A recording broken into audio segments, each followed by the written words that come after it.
एक बार याद रखो फिर से, जो मैंने आपको पिछले संडे बताया कि जब आप परमेश्वर से कुछ मांगते हैं, वो हीलिंग हो, वो डिलीवरेंस हो, वो आपका फाइनेंशियल बरकत हो, वो कर्जे से आजादी हो, वो मेंटल डिप्रेशन से आजादी हो, वो आपके कलेशों से मुक्ति हो, तो हमने एक पिक्चर बनाई होती है अपने मन में कि अगर हम हीलिंग की डिमांड परमेश्वर से कर रहे हैं तो हमें लगता है कि किसी दिन ऐसा होगा, या मेरी दवाई काम करना शुरू कर देगी, या ले हैंड हो जाएगा, या किसी दिन मैं ऐसे प्रार्थना करूंगा, क्योंकि हमने ऐसा देखा होता है और यह सच्चाई होती है।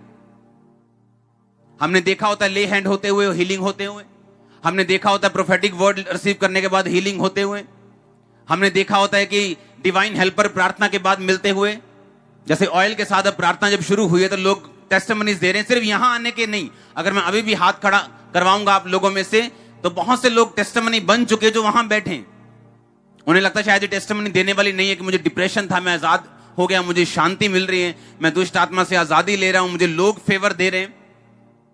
लेकिन बाइबल कहती है कि छोटा सा मुट्ठी भर बादल जो है वो बड़े बादलों में बदल सकता है जब आप प्रार्थना करते हैं, जब परमेश्वर का हाथ आप पर होता है। लेकिन सुनो मेरी बात ध्यान से, हमने अपने एक मन में पिक्चर बनाई होती, लेकिन हमें एग्जैक्टली मालूम नहीं होता कि परमेश्वर किस रीति से हमारी जिंदगियों में काम करेगा।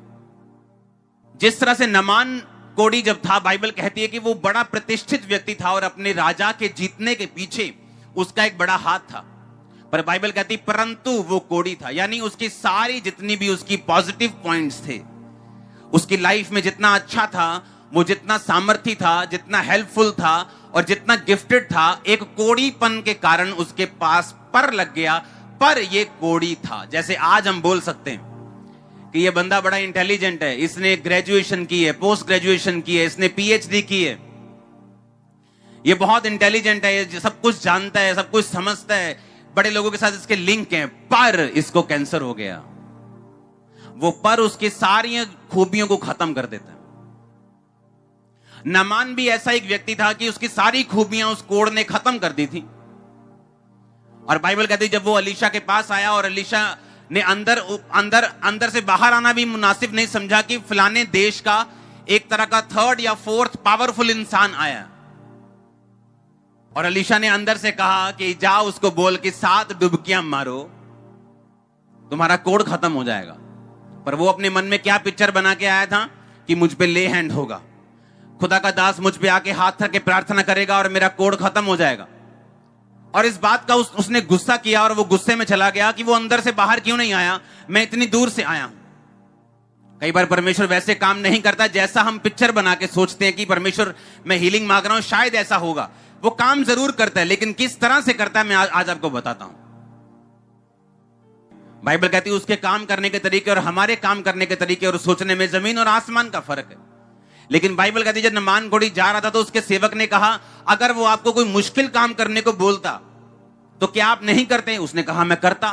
तो उसने कहा उसने अब कौन सा ऐसा मुश्किल काम आपको कह दिया? उसने यही तो कहा कि जाके यर्दन में 7 डुबकियां मार लो तो ये यर्दन बह रही है। कहता है इसका पानी मेरी नदियों से भी कम साफ है, मेरी नदियां ज्यादा साफ, मैं वहां मार लूंगा। उसने कहा नहीं, परमेश्वर के दास ने यही कहा तो यही मारो, क्या मुश्किल है, 7 डुबकियां मार के देख लेते हैं। और बाइबल कहती है जब उसने 7वीं डुबकी मारी उसका शरीर बच्चे के जैसा कोमल हो चुका था। और वापिस आया तो अलीशा ने उसे मिला और उससे गिफ्ट लेने को मना कर दिया। हालेलुया। जब आप किसी अनॉइंटेड मैन ऑफ गॉड के पास आते हैं तो आप अपने एक्सपेक्टेशन से मत आइए कि आपको ऐसा होना चाहिए या ऐसा सिस्टम होना चाहिए या इस तरह होना चाहिए। परमेश्वर अपने तरीके से काम करता आया उन लोगों के साथ जिन लोगों के ऊपर उसका आत्मा रहता है और अंदर रहता है। और मुझे मालूम है कि परमेश्वर का आत्मा मेरे साथ और वो आज आपको छुड़ाने के लिए यहां पे लेके आया। और मैं आपको बताऊंगा किस तरह से परमेश्वर छुड़ाता है आपको। आमीन। क्योंकि मैं जानता हूं कि हमारी जिंदगी का एक एक स्टेप जो है वो ऑर्डेन्ड किया हुआ है, वो मसा किया हुआ है, वो निर्धारित किया गया परमेश्वर के द्वारा। मैं इसलिए आपको ये बात कह रहा हूं कि जब परमेश्वर आपकी अगुवाई करता है आप नहीं देखते कि सामने से कितना प्रभाव आप पे पड़ रहा है, आप ये देखते हैं कि परमेश्वर का आत्मा आपसे क्या कह रहा है और इसी में आपका और आपके लोगों का छुटकारा होता है। अगर परमेश्वर ने मुझसे दैनियल पढ़ने के लिए बोला तो वो मैं जानता हूं मेरे लिए नहीं था, वो आप लोगों के लिए था। क्योंकि अगर मैं 3 बार परमेश्वर के सामने जाता था तो रोज परमेश्वर से भेदों को लेता था, तो संडे मुझे वचन सुनाने में दिक्कत नहीं होती। आपको ऐसा लगता है हर एक बंदे को कि परमेश्वर आज मुझसे बात कर रहा है, आपको स्पीच नहीं सुनाई देगी, आपको परमेश्वर का वचन सुनाई देगा, आपको समझ आएगी कि नहीं, ये ऑर्डिनरी स्पीच नहीं है जो संडे सरमन्स में सुनाते हैं, ये परमेश्वर का वर्ड है जो मसीह के साथ मुझे टच कर रहा है। और आप छुड़ाने वाले ही, आप छुड़ाए जाने वाले आज यीशु मसीह का नाम, और आप छुड़ाए जाने वाले और छुड़ाने वाले भी बनने वाले हैं। अब आपको ये दिमाग से निकालना होगा कि एक पिक्चर को कि परमेश्वर ऐसे काम करे। अगर मैंने इसी बार वीजा अप्लाई किया तो अभी वीजा आना चाहिए, क्योंकि आपने अपने मन में पिक्चर बना ली कि परमेश्वर आपकी प्रार्थना का उत्तर किस तरह से आपको देने वाला है। इसमें कोई शक नहीं, वो आपको उत्तर देने वाला है, लेकिन वो किस तरह से देने वाला है ये चीज अपने मन से निकाल दो। हालेलुया। बाइबल कहती है जब नामान कोढ़ी वहां से निकला और शुद्ध हुआ और उसने अलीशा का जाके थैंक्स किया, तब उसे मालूम हुआ कि जो परमेश्वर के लोग हैं, जो मसा पाए हुए लोग हैं, वो उस हिसाब से नहीं चलते जिस हिसाब से हम चाहते हैं, वो उस हिसाब से चलते जिस हिसाब से परमेश्वर का आत्मा उन्हें चलाना चाहता है। भजन संहिता 71 उसकी एक आयत में लिखा, हे यहोवा मैं तेरा शरणागत हूं, मेरी आशा कभी टूटने ना पाए, तू तो धर्मी है, मुझे छुड़ा और मेरा उद्धार कर और मेरी ओर कान लगा। मैं आपको बताना चाहता हूं ये दाऊद ने लिखा है, और दाऊद हमेशा भजनों को, प्रार्थनाओं को अपने क्वायर मास्टर के पास भेजता था, और वो उन भजनों को, उस प्रार्थना को गाकर परमेश्वर के सामने करते थे। उसने लिखा, तू तो धर्मी है, तू मुझे छुड़ा, मेरा उद्धार कर, मेरी ओर कान लगा और मेरा उद्धार कर। तू मेरे लिए सनातन काल की चट्टान का धाम बन, जिसमें मैं नित्य जा सकूं। तूने मेरे उद्धार की आज्ञा दी है, तू मेरी चट्टान और मेरा गढ़ ठहरा है। मैं 6 आयत को पढ़ूंगा। मैं गर्भ से निकलते ही तेरे द्वारा संभाला गया, मुझे मां की कोख से तूने निकाला, इसलिए मैं नित्य तेरी स्तुति करता रहूंगा। मैं बहुतों के लिए चमत्कार बना हूं, क्योंकि तू मेरा दृढ़ शरण स्थान है। मेरे मुंह से तेरा गुणानुवाद और दिन भर तेरी शोभा का वर्णन बहुत हुआ करे। बुढ़ापे के समय मेरा त्याग ना कर, जब मेरा बल घटे तो मुझको ना छोड़। क्योंकि मेरे शत्रु मेरे विषय बातें करते हैं, जो मेरे प्राण की ताक में हैं, वो आपस में सम्मति सलाह कर कर कहते हैं कि परमेश्वर ने उसको छोड़ दिया, उसका पीछा करके उसे पकड़ लो, उसका कोई छुड़ाने वाला नहीं। हे परमेश्वर मुझसे दूर ना हो, हे मेरे परमेश्वर मेरी सहायता के लिए फुर्ती कर। जो मेरे प्राण के विरोधी हैं उनकी आशा टूटे, उनका अंत हो। वो जो मेरी हानि के अभिलाषी हैं वो नाम धराई और अनादर में गड़ जाएं।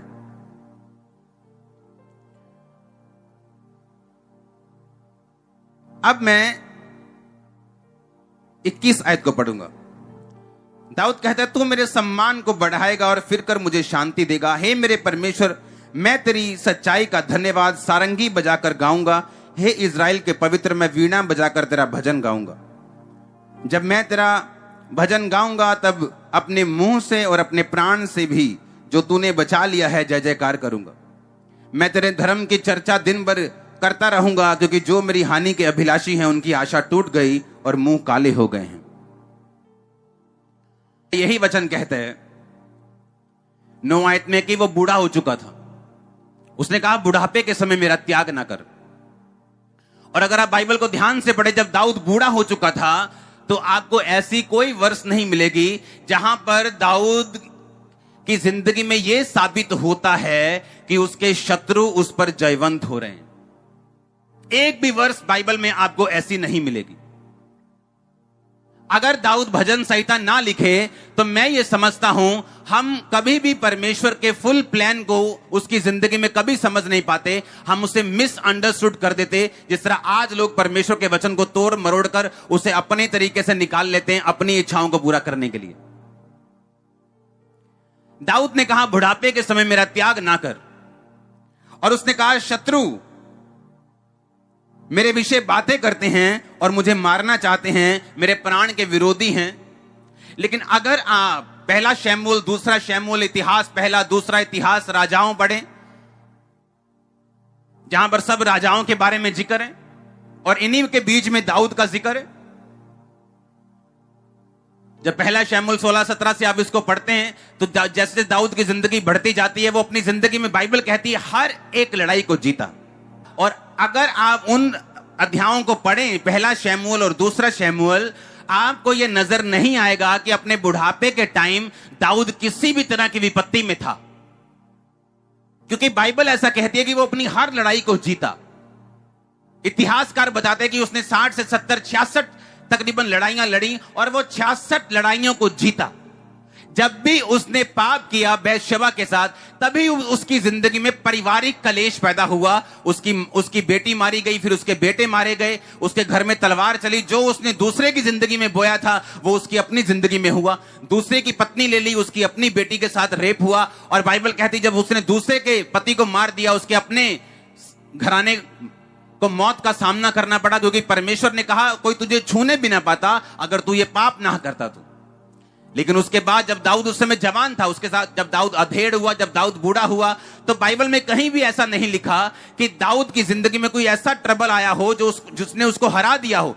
लेकिन भजन संहिता ऐसा कहती है कि दाऊद उस समय जब अपने बुढ़ापे में था तो भी उसके शत्रु उसको नाश करना चाहते थे, तो भी उसको लड़ना चाहते थे, उसको मारना चाहते थे, और वो उससे ज्यादा ताकतवर थे। लेकिन इतिहास ये बताता है कि एक भी शत्रु उससे जीत नहीं पाया। कारण पता क्या था? कारण था भजन संहिता 71। ये कारण था दाऊद का कभी ना हारने का। पता क्या कारण था? दाऊद जब अपनी जिंदगी में मजबूत था, जब एक देश लड़ाइयां लड़ता है, जब वो एक लड़ाई जीत जाता है, दूसरी लड़ाई जीत जाता है, तीसरी, चौथी, पांचवी, अगर एक देश 10 लड़ाइयां लगातार जीत जाए, मैं आपको सच कहता हूं, मैं आपको लिख के देता हूं, वो देश घमंडी हो जाएगा। उसको मालूम होगा मैं अपनी पावर से जीता हूं, मेरे पास परमाणु हथियार है, मेरे पास मिसाइल है, मेरे पास एंटी मिसाइल सिस्टम है, मेरे पास टैंक सबसे अच्छे हैं, तोपें सबसे अच्छी हैं, मैं 10 लड़ाइयां जीत चुका हूं, अब मैं अपने पावर के, अपनी ताकत के बल पे सब देश को जीत लूंगा। पर दाऊद को एक बात मालूम थी जो आज का विश्वासी भूल चुके, कि उसके पास शारीरिक ताकत थी, उसके पास एक इतिहास था जीतने का, उसके पास एक रेपुटेशन थी कभी ना हारने की। बावजूद इसके वो हमेशा पहले प्रार्थना में जाता था, प्रार्थना में जीतता था और फिर असली में जाके जीत लेता था। ये उसका सीक्रेट था। तारीफ करो जोर से। अगर आप बाइबल को ध्यान से पढ़ें तो आपको नजर आएगा कि दाऊद जब भी लड़ाई लड़ा वो घुटनों पे लड़ा है। वो शरीर में नहीं लड़ा, वो तोपों से नहीं लड़ा, वो तलवारों से नहीं लड़ा, वो घुटनों पे लड़ा है। घुटनों पे आके उसने परमेश्वर के सामने बच्चे के समान अपने दिल को उंडेला है। उसने परमेश्वर को बोला, परमेश्वर मैं कमजोर हूं। उसने परमेश्वर को बोला, परमेश्वर मैं ताकतवर नहीं हूं, तू ताकतवर है, तू महान है, तूने मुझे खड़ा किया, अब तू मेरी लड़ाई को लड़ेगा। क्योंकि ऐसा नहीं हो सकता, अब कितने भी महान देश क्यों ना हो, कि आप 66 लड़ाइयां लड़ें और 66 जीत जाएं और आपकी इकोनॉमी नीचे ना आए, आपके लोग नीचे ना आए और फिर भी आप नंबर 1 बने रहें। ऐसा पॉसिबल नहीं जब तक परमेश्वर आपके साथ ना हो। यह दाऊद की जिंदगी का सबसे बड़ा भेद था। उसकी लड़ाइयों की जीत का कारण उसकी आर्मी नहीं थी, उसकी लड़ाइयों की जीत का कारण उसकी स्ट्रेटजी नहीं थी। एक बार दाऊद ने अपने सेनापति को बोला, जा और योद्धाओं को गिन कि मेरे पास कितने योद्धा हैं। उसने कहा, तो क्यों ऐसा पाप करता है, क्यों योद्धाओं को गिनता है? लेकिन बाइबल कहती है शैतान ने दाऊद को उभारा था कि जाके योद्धा गिन। और जैसे ही उसने योद्धा गिने, योद्धा गिनने का मतलब है कि मेरे दिमाग में आ गया, अच्छा मेरे पास 15 लाख तलवार चलाने वाले योद्धा हैं, इसका मतलब मैं परमेश्वर के ताकत पे अब भरोसा नहीं कर रहा हूं। मेरा ध्यान डाइवर्ट हो चुका है कि मेरे पास 15 लाख तलवार चलाने वाले बंदे हैं, मेरे पास दुनिया की दूसरी पहली सबसे बड़ी आर्मी है।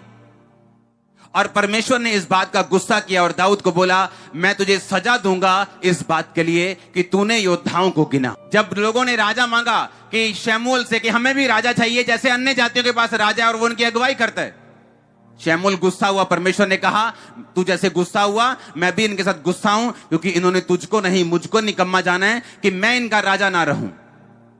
परमेश्वर ये एक्सपेक्ट करता है, वो ये चाहता है कि क्रिश्चियन लोगों की ताकत वो अपनी प्रार्थना को और परमेश्वर को समझें, ना कि अपनी गैदरिंग को, ना कि अपने वरदानों को, ना कि अपने पैसों को, ना कि अपनी चीजों को। मैं लोगों को बोलता आया हूं ये बात कि चाहे ये सबसे बड़ी चर्च है नॉर्थ इंडिया में और हमारी गैदरिंग, लेकिन कभी भी मैं अपनी जीत को गैदरिंग नहीं मानता हूं। मैं परमेश्वर को जीत मानता हूं। और मैंने आपको बोला है कि गैदरिंग काम नहीं करती, पैसा काम नहीं करता, पहुंच काम नहीं करती, सब चीजें फेल हो जाती, लेकिन परमेश्वर कभी फेल हुआ ना था, ना होगा, ना है। और आपका आमीन छोटा है। नहीं तो जिनके पास लाखों लोग होते हैं, जिनको सुनने वाले लाखों होते हैं, वो अपनी गैदरिंग पे घमंड करते हैं कि हमारे पास इतनी गैदरिंग है, कुछ भी हम सोच लेंगे, कुछ भी कर देंगे। नो, मैं बिना बताए अगर गुरदासपुर जाता हूं, आप इमेजिन नहीं कर सकते मेरा निकलना कितना मुश्किल होता है वहां से। रोड पर मैंने देखा है लोगों को, बिना बताए मैं जाता हूं, रोड के ऊपर गाड़ियां लगाकर खड़े हैं गुरदासपुर रोड के ऊपर, और मुझे बाय कर रहे हैं, और मैं देख रहा हूं ये क्या कर रहे हैं लोग, कितने मेरी बात को समझ रहे हैं। लेकिन हमारी ताकत कौन है? हमारी ताकत कौन है? दाऊद को यह सीक्रेट मालूम था कि मेरी ताकत मेरी आर्मी नहीं, मेरी ताकत मेरी स्ट्रेटेजी, मेरा दिमाग, मेरी प्लानिंग नहीं, मेरी ताकत मेरी प्रार्थना का जीवन है, मेरा परमेश्वर का संबंध जो मैं परमेश्वर के साथ रखूंगा, वो मेरी ताकत है। इसलिए लास्ट आयत में उसने लिखा, मैं तेरे धर्म की चर्चा दिन भर करता रहूंगा, क्योंकि जो मेरे हानि के अभिलाषी थे उनकी आशा टूट गई और मुंह काले हो गए हैं। सुनो मेरी बात, ये उसने रिजल्ट लिखा इस प्रार्थना का, ये इस प्रार्थना का रिजल्ट था। जब उसने अपने भजनकार को ये गीत बताया होगा लिखने के लिए, तो उसने अपना पास्ट बताया, पिछला जीवन, कि मान लो 2020 में क्या हो रहा था, कि ऐसा हुआ, ऐसा हुआ, ऐसा हुआ, ऐसा हुआ, और उसके बाद उनके मुंह काले हुए, यानी वो शर्मिंदा हुए, उनकी आशा टूट गई। दाऊद की जीत का सीक्रेट उसकी प्रेयर लाइफ थी। शाऊल और दाऊद में क्या फर्क था?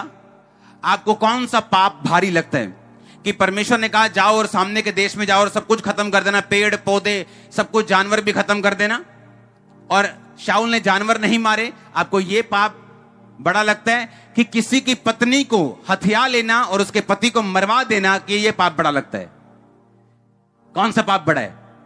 दूसरे वाला पाप बड़ा है कि नहीं बड़ा? हां, लेकिन बाइबल कहती है वो दूसरे वाला पाप परमेश्वर ने उसको सजा दी, लेकिन फिर माफ कर दिया। क्योंकि माफी का मतलब यह नहीं कि उसका असर, पाप का कॉन्सिक्वेंसेस आपकी लाइफ में नहीं आएगा, वो आएगा ही आएगा। प्रभु माफ कर देगा, अगला जीवन जीने के लिए आप फिर से बना सकते हैं, लेकिन उस पाप का असर आपको मालूम है कि दाऊद की जिंदगी में हुआ। पर शाऊल, बाइबल कहती, रिजेक्ट कर दिया गया और परमेश्वर ने उसे त्याग दिया और दाऊद को उसकी जगह राजा बना दिया। लेकिन पाप अगर आप देखें इन आंखों से, तो शाऊल का छोटा था, दाऊद का बड़ा था, लेकिन त्यागा कौन गया? शाऊल। कारण क्या था? कि पाप होने के बाद जब शमूएल नबी शाऊल के पास आता है और कहता है तुझसे पाप हुआ, तूने यहोवा की आज्ञा को तुच्छ जाना, जो मैंने तुझे दी तूने माना नहीं, अब परमेश्वर तुझे राजा होने के लिए तुच्छ जानते हैं। और उसने पता क्या कहा? उसने माफी नहीं मांगी परमेश्वर से। उसने कहा ऐसा कर, ठीक है जो तू कह रहा है, पर नीचे मेरे साथ चल। पहाड़ पे था वो, नीचे मेरे साथ चल, ताकि जब लोग मुझे देखें तो तेरे साथ देखें, ऐसा ना लगे कि हां कि तू मुझसे